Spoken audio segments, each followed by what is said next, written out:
Bonjour chers amis, c'est Rui Albarran qui vous salue. Je suis responsable du bureau Clé international Mexique et Amérique centrale. Et aujourd'hui, on va vous présenter une courte vidéo qui parle à propos de la classe inversée en préparation pour une ultérieure conférence auquel vous aurez l'occasion d'assister. Donc, dans cette courte révision, on va commencer par l'histoire. Donc, on va faire un peu d'histoire à propos de la classe inversée. Vous pouvez constater que la classe inversée est une technique déjà existante. Pourquoi? Parce que ce n'est pas quelque chose de nouveau, mais c'est quelque chose que nous avons travaillé avant dans la vie de chaque personne. On a eu l'occasion de travailler avec la technique de la classe inversée. Par exemple, moi, quand j'étais à l'école, les professeurs me laissaient des petits devoirs de recherche à la maison. Donc, je pouvais consulter différents documents, par exemple des livres, des encyclopédies, des journaux, etc., pour le lendemain être préparé pour un cours, pour la classe de histoire, par exemple, comme ça. Donc, comme ça, on arrivait avec des connaissances qu'on avait acquises avant. Voilà. Néanmoins, c'est à partir de l'année 2000 que la classe inversée a une explosion en termes de dimension, en termes de présence dans les différentes salles de cours. Et c'est grâce, en effet, à l'explosion des médias, à l'explosion des réseaux sociaux, des nouvelles technologies. Plusieurs auteurs ont parlé de la classe inversée, entre autres, on a Valvord, Johnson, Leitch, Platt, Dreglia, etc.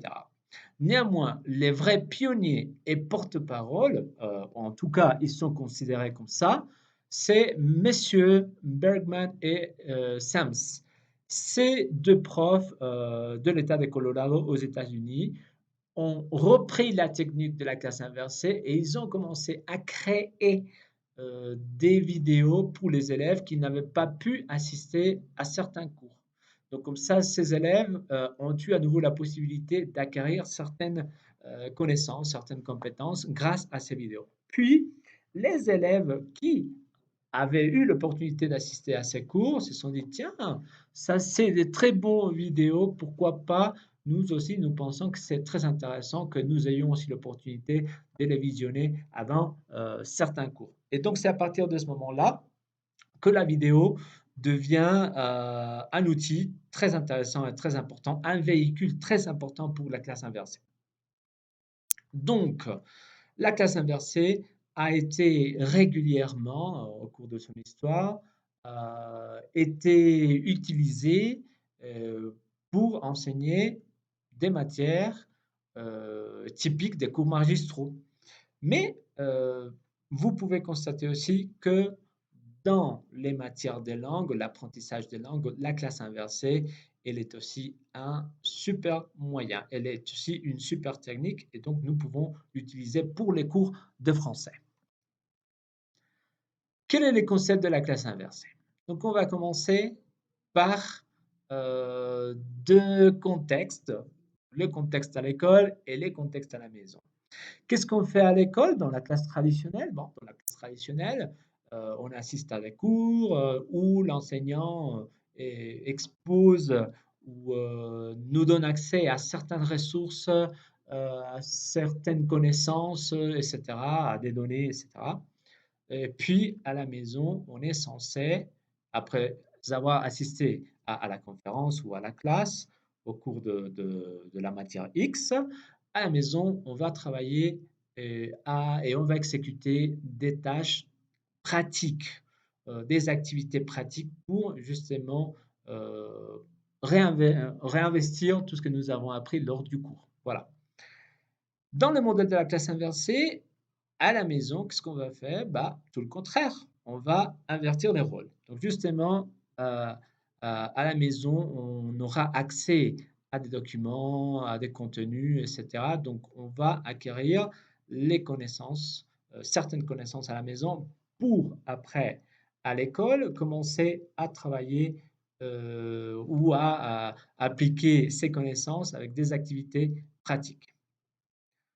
Je reviens au modèle de la classe traditionnelle. Dans la classe traditionnelle, on apprend les compétences de base à l'école, puis à la maison, on va travailler des compétences avancées. Parfois, on n'a pas un accompagnement, on n'a pas un guide. Alors, dans la classe inversée, qu'est-ce qu'on va faire? On va travailler les compétences de base à la maison et finalement, à l'école, on va travailler les compétences avancées. Et là, la bonne nouvelle, c'est que pour travailler les compétences avancées, nous avons le guidage de l'enseignant et nous avons nos collègues qui aussi peuvent nous aider. Donc voilà, voilà les différences et voilà les concepts de la classe inversée de manière très succincte. Quels sont les outils qu'on peut utiliser pour la classe inversée? Voilà, déjà la vidéo, elle est, très demandée, elle est très présente dans les cours qui appliquent la technique de la classe inversée, mais il y a pas que. Donc, il y a aussi des livres, il y a aussi les journaux, il y a aussi, des diaporamas, il y a aussi des présentations PowerPoint. Bref, tout ça pour vous dire que c'est votre créativité qui va vous dire quels sont les bons outils, pour profiter de la technique de la classe inversée. Pourquoi pas penser aussi à des podcasts qui peuvent être trouvés sur Internet ou qui peuvent être préparés par vous-même. Ça, c'est l'intention de la classe inversée. Ça donne aussi à l'enseignant l'opportunité de créer des documents pour transmettre la connaissance ou les connaissances. Et pourquoi pas penser aussi à demander à nos élèves de visiter une exposition X ou d'assister à un musée ou faire une recherche. Naturellement, tout ça devra avoir un lien avec la thématique que nous sommes en train de travailler, avec la matière, etc. Et surtout, il faut veiller à ce que les contenus soient pertinents. Donc l'outil, c'est vraiment libre, mais l'importance, c'est la pertinence des contenus. Comme conclusion, la classe inversée, c'est une technique qui permet d'accélérer l'apprentissage des compétences de base, mais également qui vous permet de consacrer plus de temps aux compétences avancées et surtout avec le guidage du groupe, de la classe, du prof, des collègues, etc. Voilà, donc ça c'est une courte révision de la classe inversée. Je vous invite à répondre aux tests que nous avons mis à votre disposition. Peut-être que vous allez le recevoir par email ou par un autre moyen. Et nous en parlerons pendant la conférence auquel vous assisterez ultérieurement. D'accord? Donc, toute l'équipe de Clé Internationale Mexique et Amérique centrale vous remercie. Et ci-dessous, je vous laisse quelques cytographies que vous pouvez consulter, qui est très actuel. Voilà, si vous voulez approfondir dans la connaissance de la théorie de la classe inversée.